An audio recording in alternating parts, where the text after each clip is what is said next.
So, when I ask, what is Odoo? What comes to mind? Well, Odoo is a bit of everything. Odoo is a suite of business management software that some people say is like fertilizer because of the way it promotes growth. But some people also say Odoo is like a magic beanstalk because it grows with your company and is also magically affordable. But then again, you could look at Odoo in terms of how its individual software programs are a lot like building blocks. I mean, whatever your business needs, manufacturing, accounting, HR programs, you can build a custom software suite that's perfect for your company. So what is Odoo? Well, I guess Odoo is a bit of everything. Odoo is a fertilizer, magic beanstalk building blocks for business. Yeah, that's it. Which means that Odoo is exactly what every business needs. Learn more and sign up now at odoo.com. That's ODOO.com.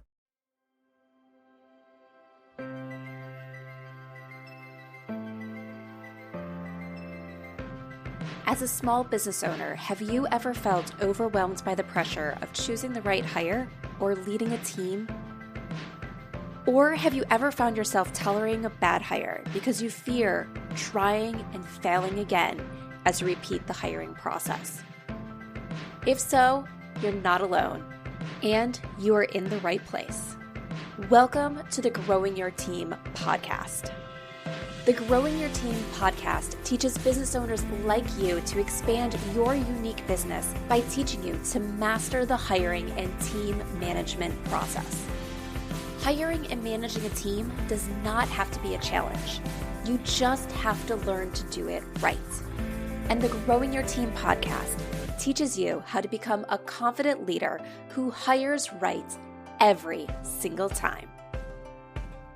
Now, let's jump into the show where each episode you will learn tips on how to identify what type of help you need on your team, how to source amazing candidates, how to conduct interviews that lead you to your ideal team member, how to onboard successfully, and how to lead every person in your business so you have a team of rock stars who you are happy to pay every single paycheck.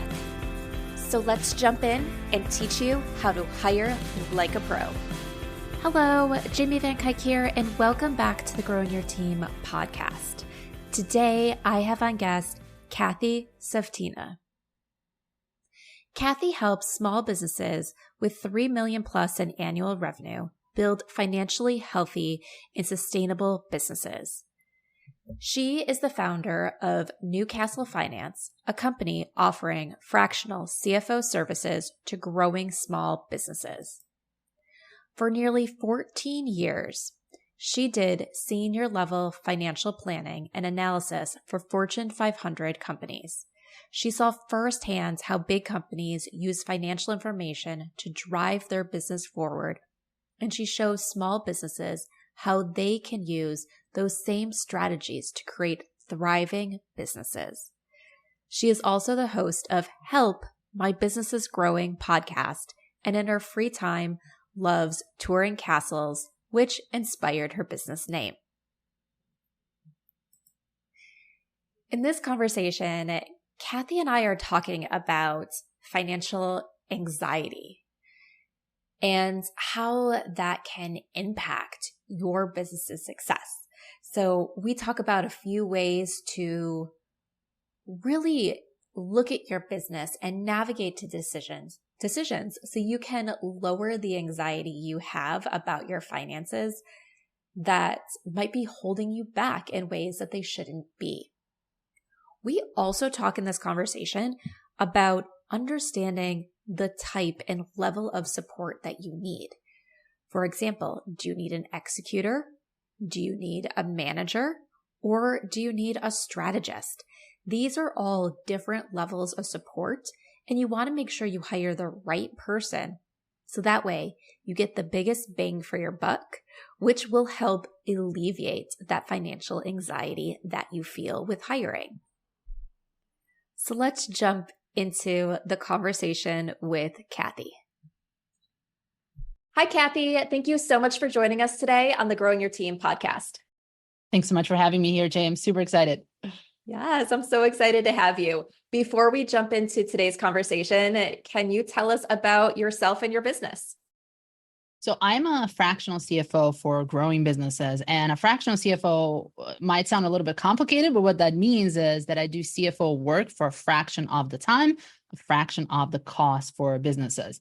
Essentially, what it means that instead of having me full time in your business and paying all this money for that you would pay for a CFO, you get the same type of support for a fraction of the time and for a fraction of the cost. So I support multiple businesses. And I've been doing this in my own business for 5 years, but I haul from corporate finance and I was there for 15 years. So I work with like big Fortune 500 corporations.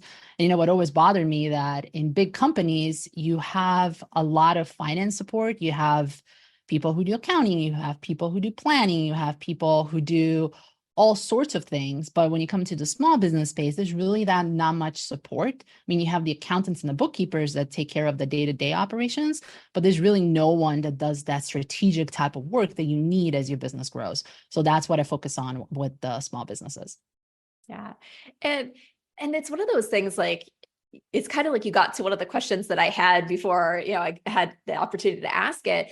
And it's great that as you broke down like fractional CFO is really getting that expertise at a fraction of the time, at a fraction of the cost, because the reality is as small businesses, we don't always need full-time support for what we need help with.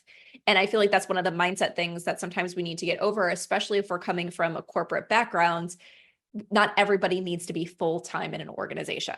We can get the support we need in a part-time capacity. And sometimes that's all we have the work for, and that's all we can fit in our budget. So having that expertise at that time and budget that will best fit our company is so important. But when it comes to the financials, I feel like it's one of those things, as you mentioned, like you can get the bookkeepers, you can get the accountants, you can get that stuff. And we know, I think a lot of times that we need that, but I don't think we always think we're big enough to go to that higher level strategic financial support. And sometimes I feel like we don't even really know that it exists if we haven't been in that arm of an organization before, in a corporate organization. I don't think we even know what that looks like or what that does at a corporate level to even understand that this is something that we need at a small business level. So can you help us really understand what does, in like everyday terms for those of us who are not in that industry, what does like a CFO do that is different than you get from accountants, that is different than what you get for a bookkeeper, and why when you're a small business, this is important?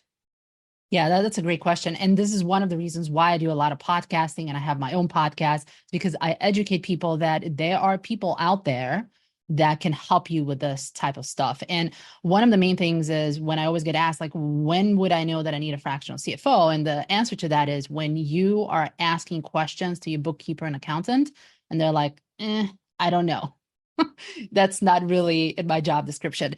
One of the things that you should always think about is when you have those roles, generally in the small business, the bookkeeper does the day-to-day stuff. They do your bills, they do your accounts payable, accounts receivable, making sure that you get money from your customers and clients, that your bills are paid out, that your financials are organized in your whatever accounting system you're using. You use QuickBooks, Xero, whatever it might be, so that all it's nice and clean. So really they're people that are doing that foundational accounting stuff. And then you have accountants who might actually give you some of the advice. A lot of good accountants actually give some advice, like maybe you should do this, maybe you should think about that, and how the taxes are going to plan out. But when you truly are planning to grow, and when you are, for example, you might be dealing with investors, you might be dealing with banks, you might want to get a line of credit, and you need to have certain projections that you need to make. That is when the time is to get a fractional CFO involved. And one of the things that a good fractional CFO should do, they should do your planning and projections. So your budgeting, your forecasting, your cash flow planning, those are the three things. And the other thing that it's really, really important is that they are looking at what's happening in your business. For example, like, who are you hiring? When should you hire? How are you going to be able to afford that? and also what is happening in your business in terms of sales, in terms of marketing, in terms of your operation. And they're taking all these pieces and they're translating them into the financial projections. Because I always say that everything that you do in your business is eventually going to end up in your finances. So a good CFO should be able to see what is happening in your business and will tell you, hey, Jamie, I see that this is happening in your operations right now. If we go down that path, this is probably where your business is going to be financially 6 months, 12 months from now.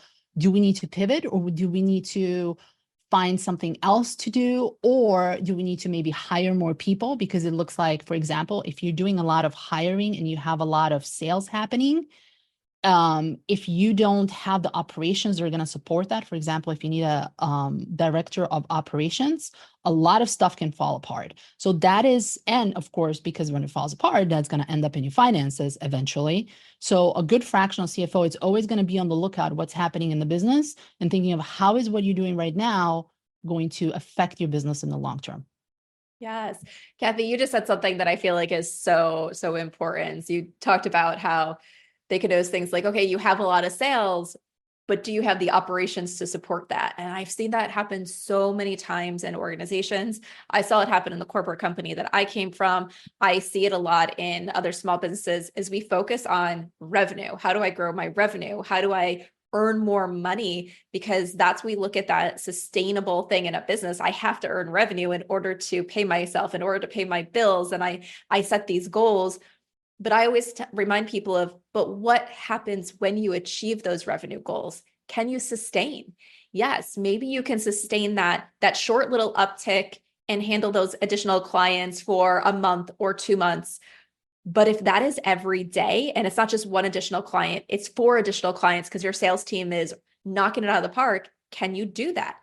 If you're seasonal and you know business goes up every summer, are you preparing for that business to go up every summer when sales are going to increase without overworking or flooding your team? So it's like some of those things where it's like that planning of, what do I need to support the sales? Because if you don't have the team to support the sales, what happens? Clients aren't happy because they're not getting the support that they feel like they should be getting.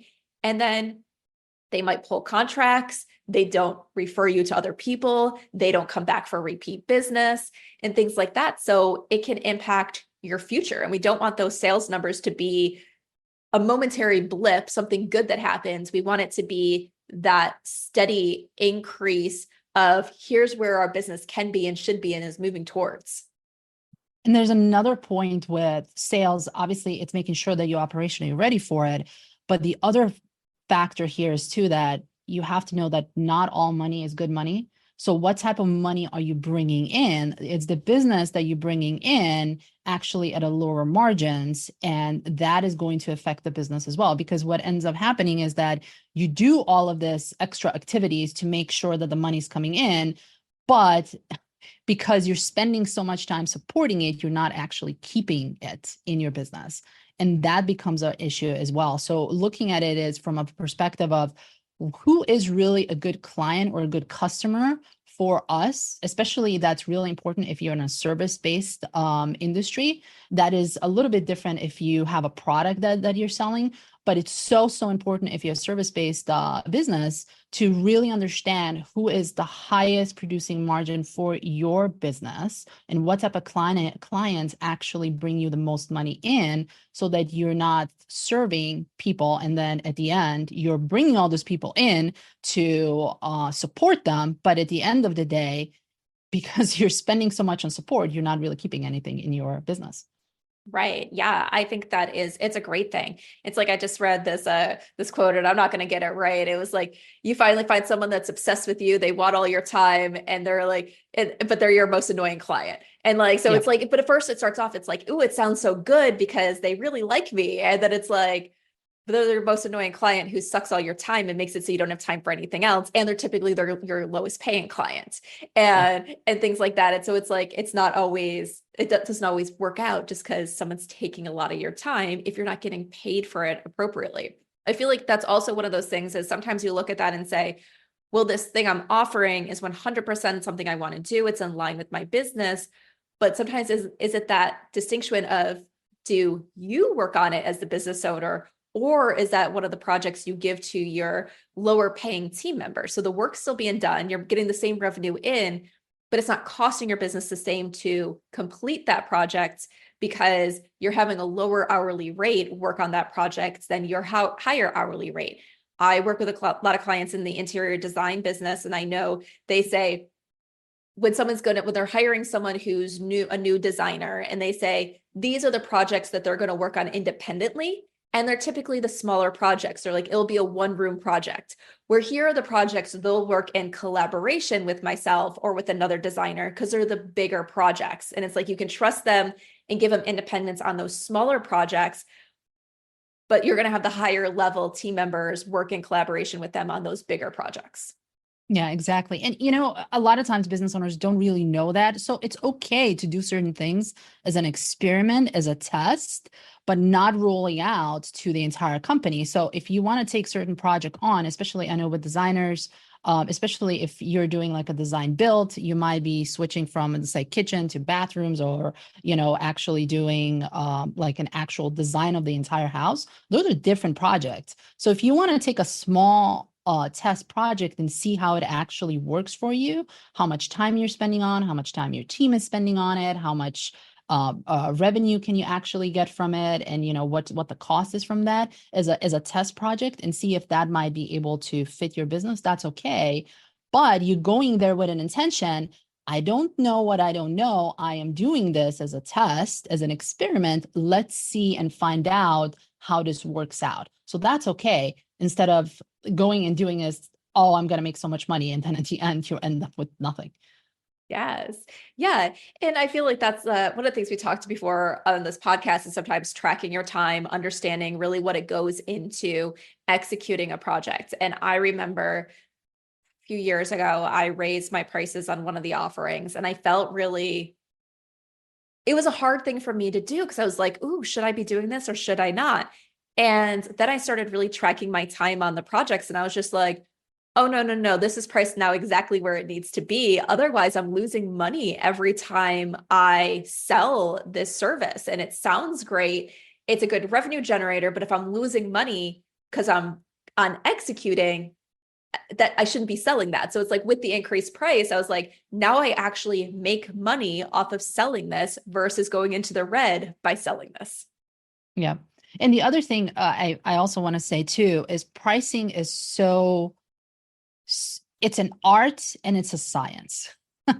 The science part comes in with figuring out financially how much do you need to sell and how much do you need to price to cover your cost and had a little bit of profit. But then the art part comes in, who are you actually selling it to? And what is the value of your service to those people that you're selling it to?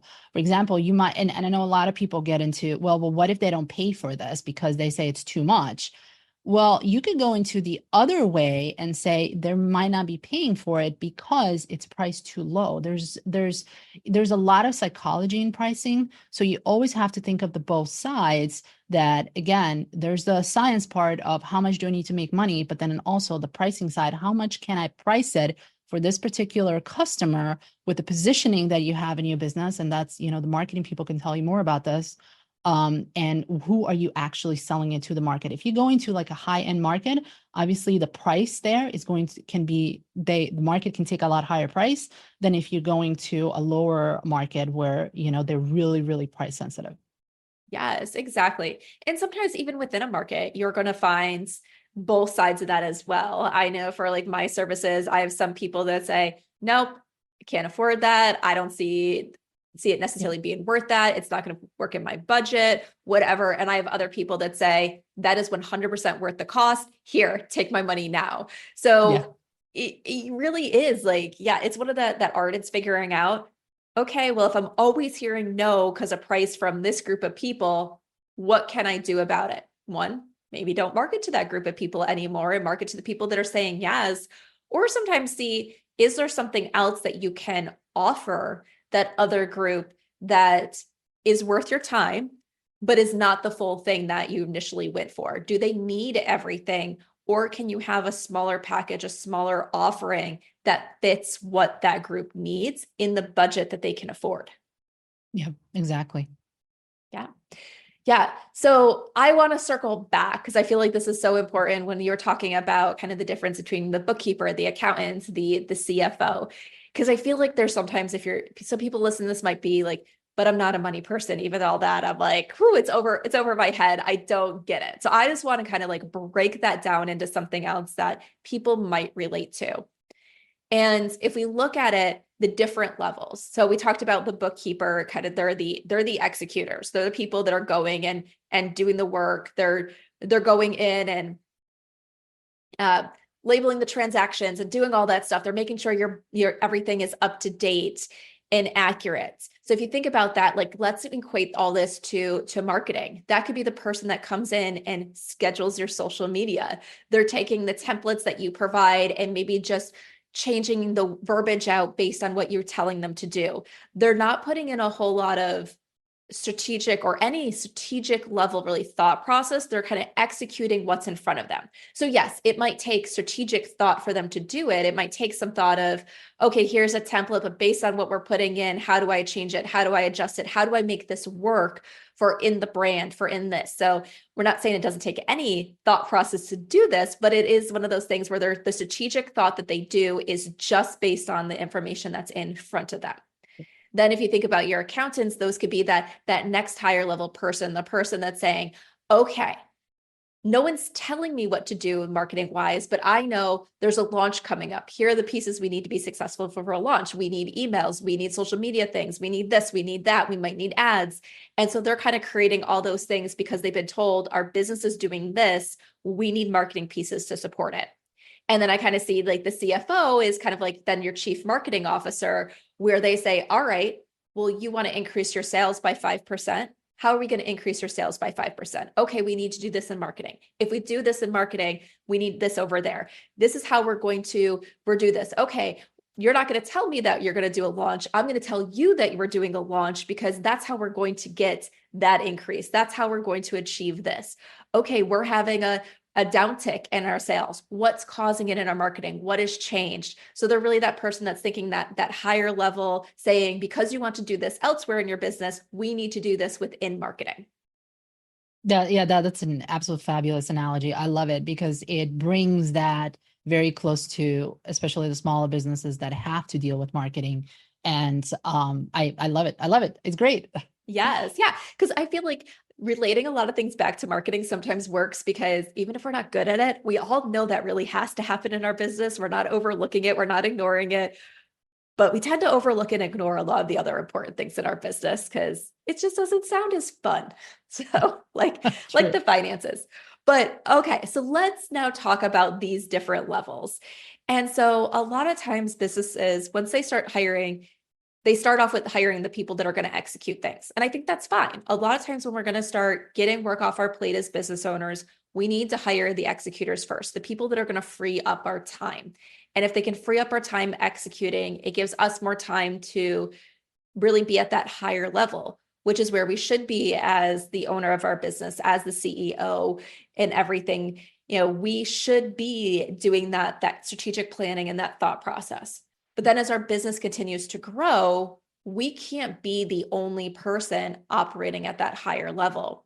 So of course, we talked about you can have your CFO, you can have these other people that are helping you financially. But I feel like these positions become really difficult for business owners to add to their teams because of fear, because of anxiety, because of a lot of things that says, ooh, am I there yet? Should I be making this move? Is this okay for me to do? What if I can't afford this person 6 months from now? Maybe I shouldn't hire. Maybe I should just hire another person at the execution level, or maybe I just shouldn't expand at all. So what advice, Kathy, can you give us around that? And that's 100% valid fear. And the good news is that you don't have to hire these people full time or even part time, like 20 hours a week versus 40 hours a week. You can hire them on an outsourced basis, meaning that they're only doing the things that are relevant and needed in your business. For example, a bookkeeper, there's levels of bookkeepers. There's a bookkeeper that you can, and I call this outsourced bookkeeper, that it's not really a part-time. So I would think of it in 3 different levels. An outsourced bookkeeper is a bookkeeper that's doing a couple of hours a week in your business because you don't have that much transactions, or maybe a lot of this can be even automated. And then you have, when your business grows, you might need someone to be part-time in your business, that they're really, really, because you have so many more transactions, you have to do a lot of payroll. And even with the payroll providers, you can outsource that as well. And a lot of people do. And then the third level, which is like the highest level of support, is when you're a multi-million-dollar business, probably 5 million and up at this point, close to 10, when you're like, I really need someone to be there and do my books every single day from 9 to 5, and make sure that, you know, the invoices is coming in, that the things are rightly organized, and all of that, right? So there's different levels of support. So if you're just a really small business, just, you know, less than $1 million or a couple of million, an outsourced bookkeeper would do really well. And then you can add more support as you need it, right? And then with the accountant, it depends on what they're doing in your business. If they're doing tax, if they're providing tax advice to you, you can also figure out how much of that tax advice do you need. Do you need it once a year? Do you need it once a quarter? Do you need it once a month? I mean, there are different packages that you can get from your accountant to figure out what you need. Obviously, you need to find that type of accountant that actually offers these type of services, because unfortunately, a lot of accountants only do it, you know, we just do a tax return once a year and that's it. But there are services out there now, especially because they're using a lot of technology that does a lot of the work, and they're able to offer better customer service to their clients, because they, you know, they can actually spend more time with them because they have more time now. So you just keep that in mind. So it really depends on what you need in your accounting. And in terms of the fractional CFO, it really, again, the fractional CFO, the good thing is it's very, very custom based to your business. Like, for example, the way how I work, I always go into the business before we actually sign any type of contract, how I'm going to support the business, is I actually do an audit of the entire business as an assessment to figure out what they are. And then based on that, what I see, I've come up with a package for the business to be supported and that particular time and where they are right now. So you're always getting what you need versus like, oh, I need a full-time bookkeeper, I need a full-time accountant, and now I need a part-time CFO. No, just get where you are and what you need right now. And as your needs grow, the people that you're going to have with you are going to grow as well in the services that they're going to provide to you. Yeah. So some of the things that I heard in that answer that I think are really important to stress on is one, once again, you don't have to jump automatically to full-time when you're going to go to hire. Even at those higher level positions, it does not have to be full-time. You could start part-time, start with what you need. It can also be contractors. You know, one of those things like the fractional CFOs, the fractional CMOs, the fractional HR directors, a lot of times those are contractors. You're not hiring them on as employees. And so they're doing this for a lot of other clients, and that's their business. And they're going to provide you the expertise that you need and that strategic thought process that you need without them having to be fully a part of your business. And it's a great way to do that. One of the other ways I think where sometimes starting with contractors is great is the fact that you can kind of test it out. You're hiring a contractor. Sometimes it's good to have that long-term relationship, but it's a lot easier to cut ties with a contractor than it is with an employee, because you know they have other clients. You know that sometimes in your contract, there is that exit. Okay, it's going to be 6 months, and then we're going to reevaluate to see if it's still needed, or you're going to re-sign another contract in 6 months, or whatever that time frame is, that it kind of gives you that ability to test drive and then see, okay, now that we're a few months in, is this working? Do I need more? Do I need less? Was this the right thing? So a contractor allows you to dip your toes into hiring without just jumping full force into everything. Yeah, that's a really good point, that you can have your contract. Obviously, you can have a 12-month contract, you can have a 3-month contract, you can have a 6-month contract. Just be aware that if you're doing that with financial people, in what you're expecting in 3 months, because especially from a fractional CFO, we need more runway to actually make a difference. So if you're really truly working with a fractional CFO, 6 months is the minimum. Yeah. Yeah. And I think that that's really important. It's like, I think that's true with every position. You really need to see what can I get out of this person in so much time. There are sometimes when it comes to even like, okay, so if you're hiring a contractor, your onboarding is going to look completely different than if you hire an employee. But if you think about it, that onboarding time, even if you hired an employee CFO versus a contractor CFO, it's about really understanding what's going on in your numbers. It's about seeing the patterns. It's about all these things that take time to do that. It's not that, do they know what they're doing? Are they learning? Are they learning on the job? No, they're learning about your business and your expectations and what's going on and unique about your business. And those things take time. It's like when people hire salespeople, they typically want sales made right away. And I have to remind people is salespeople take time to be able to start really effectively selling for your business. So unless it's a cold caller or someone just answering the phones because your phones are ringing off the hook and you want them to build the relationships and them to get the leads and them to bring in sales, they need time to do that. Because even if they have a wide network, they still need to sell your product or service to that network without being that person that's just shoving your product or service down their network's throat. They need time to build it up and to connect with the right people and everything. So I think a 6-month runway to test out any type of position is needed because it is going to take that time to really see, does this person understand what they're doing? Can they do it? Can they get the results and everything that we need to be able to make good decisions? That's great. Yeah, I completely agree with that. Yeah. And then the other thing that you had said that really stuck out to me in your answer was just really understanding what you need. And I feel like that's so important because you might know that you need help. You might know that you need financial help, but if you don't know really what type of help you're looking for, you might hire the wrong person.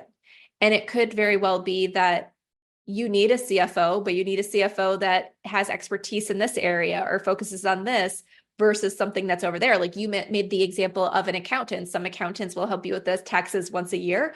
Other accountants are going to help you throughout the entire year, make sure you're making all those right decisions so you can take advantage of everything that you should be to have the best tax outcome at the end of the year. So it's like, what do you need versus what's compared to what's out there, and really knowing what you need so you find the right person to help you. Because even with contract work, it's just kind of like hiring an employee. We want to make sure we're hiring the right person for our organization, not just hiring someone who's good at what they do. Yeah. And I think that is the hardest part with figuring out what exactly you need and then figuring out who is the right role for that. Because a lot of times businesses come to me and they say, well, one of the interesting pain points that the businesses come to me is like, I don't know what I don't know. So it makes me nervous. So that is usually in the indication that we need to do some type of assessment to figure out, what do you have right now? Where do you want to be? And what's the bridge that we need to cross? And a lot of times when I do that, I will even tell the businesses right now, it's not the time to hire me or a fractional CFO. You need a better bookkeeper because the bookkeeper you have is just not doing what you actually need at this point. Because keep in mind that as you're small, like for example, if you're 2 million and if you grow to a $6 million business, or a $10 million business, the person that you hired for that particular role at the beginning might not be suitable anymore as you've grown. So, and I know you're smiling because you probably are, you see this all the time, Jamie, right? Yep. Oh yeah, I definitely do. Like I always say, it's like, you have to hire the person that you need now, but the person that you need now might not be the person you need a year from now, might not be the person you need 2 years from now. And we need to make the good business decisions and make sure we have the person that we need at the stage that we are at and not keep on people just because we love them and they're doing a great job with what we needed 2 years ago.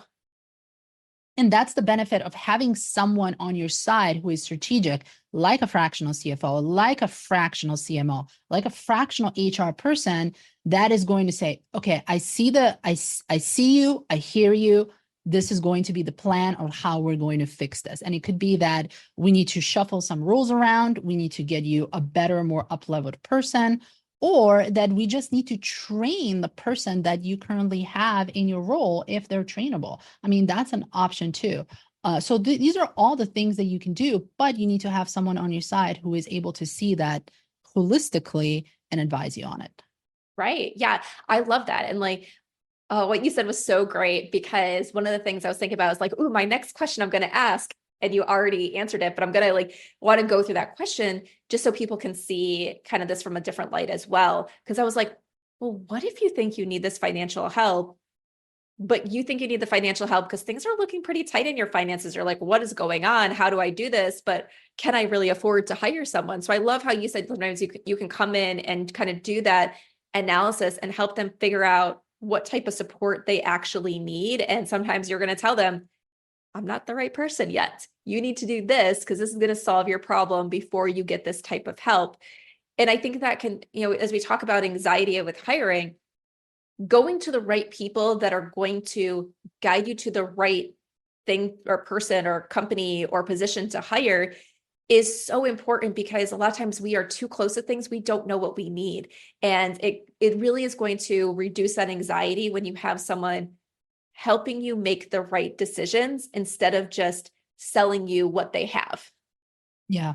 And I've seen that a lot with marketing people when people get, and I'll tell you an example here because one of my clients just went through this, is that they had a lot of, the marketing wasn't working, and the person that they talked to was selling SEO services. So of course, the first thing that they suggested is like, you need more SEO services. So they bought the SEO services. Unfortunately, it didn't really make a dent in the business 4 months, 5 months later. And now they're back where they were. And the reason for that was SEO might have worked, but it's a tactic in a part of the bigger strategy. The same thing with finances as well. You need someone who's looking at things holistically so that they can see what exactly is needed. It might be a thing, for example, in marketing, if you're hiring a fractional CMO, they might say, yes, you do need SEO services, but you also need this and this and this. And on top of that, this was how we're going to figure out if this is working or if it's not working. And these are the things, how we're actually going to be tracking it. The same thing in finances. When I go into the business and I look at the finances, I look at obviously how the accounting, how the bookkeeping is done. And if it's not done correctly, none of the planning, none of the analysis is going to work because it's garbage in, garbage out. So we really need to start at the base level of finances to figure out where do we need to go. Yes. I love that. It's going back to the whole thing of just because someone's good at what they do does not mean they're right for you. As you talk about those SEO services, great. You're going to get someone to your site, but are things set up so you can make those sales afterwards? I remember in the past, like working with someone before, they were supposed to help me with, they were helping with ads. They're like, the ads are working great. And I'm like, the ads are not working great. And they're like, well, what are you talking about? We have this great click-through rate. We have the great this. And I was like, but I'm not making any money. I'm not even getting a sales call off of it. So it's not working. And I don't care how many people are clicking on it. Is it even the right people clicking on it? Because it's not producing the results. So yeah, sometimes it's so important to have that thing of like, is it doing what it's supposed to be doing? Where do you really need the most help? And getting the right support versus just getting support. And I think this is really important factor too, is because a lot of business owners look for people who are specializing in certain things because they think, oh, I need an ad person. Let me go find an ad person. Finding people who are specialized in certain things is great when you know that you actually do need that thing. But if you don't know, again, if you don't know what you don't know and you just have a hunch, like, yeah, I do need some ads, you're going to find someone like you did, Jamie, when they said, well, the ads are working, but yes, they might be working, but the problem is they're not working for the particular audience that you need, and it's not giving you the revenue that you need. And again, It comes back to, full circle, everything that you do in your business ends up in your finances. So if you don't do it well, you're really going to be hurting. Right. Exactly. Yeah. So really figure out who it is you need. And if you don't know who it is you need, there are people out there that can help you. Like that's the only thing they're going to do is help you figure out who you need. I even know with my business, like I've turned people away before and said, all right, yeah, right now you have a hiring need, but you can't figure out who you need to hire until you actually have your processes set up internally. Because once you have those processes, you figure out your systems, where you think you need help right now you might not need help because it's automated and things like that. So it's like, I can help you hire somebody, but you might not need that person 3 months from now. So it's like, go do your systems first, go do this first. And, as much as I'm like, oh, I would love to make that sale. Like, to me, it means so much more to be able to say, this is what you need to do next to be successful. Go do this instead of giving me your money that is going to be a waste. Yeah, exactly. Yes. Yeah. All right. So before we wrap up today, any other advice that you can give someone about how to feel more comfortable financially when it comes to making hiring decisions? It really comes down to planning. And when I say planning, I don't mean planning in terms of you do a budget once a year because maybe your bookkeeper did it, or maybe your accountant forced you to do it, and then you just stash it in your Excel spreadsheets or whatever you're using, and you never look at it again. So it's really planning, financial planning. It's a live animal. You have to maintain it. So if you are concerned about, I don't know if I can afford this person, or I don't know what I should do, one of the things is go play with it on the spreadsheet, because the spreadsheets are a safe space for us as business owners to figure out scenarios. What happens if? Think of it, what happens if? What happens if my business goes 5 times more than I expected? Who will I need, and how many people I need, and how much the cost is going to be, and when will I be needing them to actually support that business? And again, it's not as the business happens. You have to figure out, we have this ramp up of people onboarding. Keep that in mind when you're putting these projections. So spreadsheets are a safe space for that. And you might say, well, I don't feel financially comfortable with that. And there's a couple of things that you can also do. You can start putting a financial cushion together. So you're putting money aside, which is a good idea to do anyways, so that you have that cushion. If you end up being in a bad place financially, that you can actually draw from that cushion. And of course, the next question probably you're asking yourself was how much that is. That is what the planning is going to tell you, because you're going to know what your expenses are. You're going to know what your revenue is, and you can figure out, well, if I have this much in the bank, this will float me for the next 3 months, 6 months, 12 months, whatever it might be. And the other thing that I will also say, what a lot of small businesses really don't take advantage of, especially when they're in good times, they don't plan for the bad times. And what I mean by that is, as we've talked about, business is cyclical. You're going to have good times, you're going to have bad times. Plan for those bad times when you have the good times. And one of the good ways to plan is that you get a line of credit with a bank, because a line of credit, the best time to get it is when you absolutely do not need one, because you'll be able to shop around. You'll be able to show the projections that you have where your business is doing well, and you'll be able to get the rates that are more beneficial to you than if you need it tomorrow, and then you're scrambling like, oh my God, I don't know where to go, and the rates that I'm getting are horrendous. So a line of credit is really important. It is a safety cushion for you. If you have a line of credit and if you have money that you stashed away yourself, you're going to be in such good care financially. Yes, exactly. And that line of credit is so important, because when you have those bad times, you can use it on payroll. You can use it on those things where you can't put it on a credit card. So you need that cash in order to be able to sustain. And so that we don't have to feel like you immediately need to cut your team just because you have a bad month, that you can really look at big picture. The other thing that you mentioned is kind of saving up, having that buffer. That is super important. Like, as we talked about, it can sometimes take people to get to the point where they are producing what they should be producing in a role. That is a natural part of onboarding a team member. If you onboard a team member that's supposed to be taking work off of your plate so you can be going out and making more sales and bringing more revenue, it takes time for you to train up that team member. And then it takes time for you to ramp up that additional time and those additional things that are going to help generate that revenue. So it's not an overnight thing where a position is going to start helping your business make more money. So how do you afford a position before that position's paying for itself? And that is from that buffer. That is like one of those things that you always need to be thinking ahead of, how do I afford this next thing where the ROI is not going to come for 3 months, 6 months, 9 months, and everything. Because there's a lot of things we have to pay for upfront that the ROI comes later. Yeah. And planning is so important. And again, the planning is not just the planning on, when do I need this person, what my revenue is going to be and what my expenses are going to be, but also what planning, I mean, planning in terms of what type of business are you bringing in and is it actually profitable for you?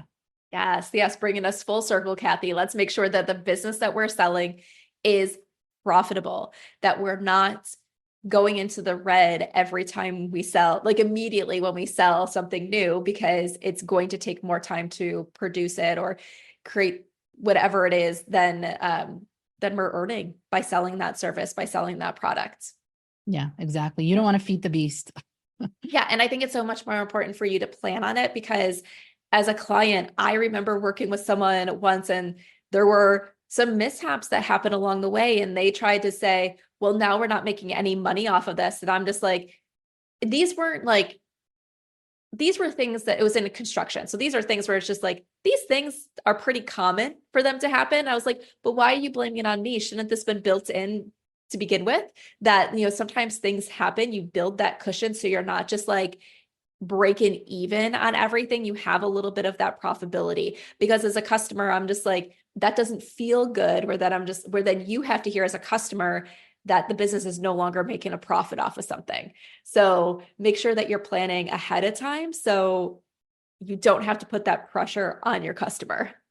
Yeah, especially we can have a whole other episode of construction and remodeling businesses and the way how they do their finances, because that business lives and dies by the project management, good project management. And 100%. if you don't have that fixed, oof, it gets really bad. Yep. So, all right, Kathy, we have to start wrapping up. So tell everybody how they can get in touch with you.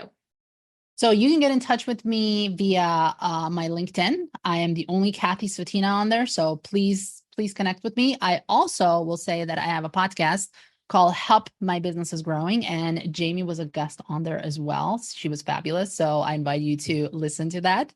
And so if you are ever in need of support, looking for a fractional CFO, or you in terms of, I don't know what I don't know, get in touch with me and Kathy Svetina on LinkedIn and newcastlefinance.us. That is my website. Awesome. Isn't it nice to have a name that no one else has? So it's I like, know. you're going to look it up and it's just like, I am the only one with this name. There is one other Jamie Van Kuyk, but they spell Jamie differently than I do. So I'm like, if you spell it right, I'm the only one that's out there. Yeah, it's pretty convenient. Yeah. Pretty different than I came from a maiden name where if you Googled it, there was some character in a TV show that had that name. And then I think there was a bunch of other people. So I was like, you could probably never find me through SEO. I'm like, but at that point in time, I'm like, it's good. I don't want to be found. And now I'm like, I want to be found. So I'm glad I have a unique name. Exactly. So, all right, last question that I love to ask all my guests. We've all had leaders or managers that have stood out to us. Think of a leader or manager that has stood out to you and share one thing about them. So I had a manager when I first started my corporate job, and we were going through a lot of changes. Change is kind of inevitable. But one of the things he told me that really stuck out to me, and it's been kind of like my guiding light in my corporate career and now as I own my own business. And it's that, the only constant in life is change. So you got to make sure that you do the best with it. And I really love that. So when I think of that, when I get uncomfortable with change, I'm like, well, things are going to change again. The only thing that's constant in life is change. Yes, that is very, very true. Change is happening all the time. And as a small business owner, our businesses are constantly changing, constantly evolving as we grow, as we decide what packages are working or not working, what type of clients we really enjoy working with. That's all change. And it's all change that is positive change. And we have to navigate it and work through it. So that is great advice that he taught you so early on in your career. Yeah, I'm grateful for that. All right, Kathy, thank you so much for joining us today on the Growing Your Team podcast. Thanks so much for having me, Jamie. It's been a pleasure. And that wraps up this episode of the Growing Your Team podcast. Thank you so much for listening. Be sure to follow or subscribe to the podcast so you don't miss new episodes. And if your favorite podcast app has the ability, leave a review and let us know what you love about the show. As you wait for the next episode, be sure to follow Growing Your Team on Instagram at Growing Your Team, or head on over to growingyourteam.com to access more resources and learn how growing your team can support you as you master the art of hiring.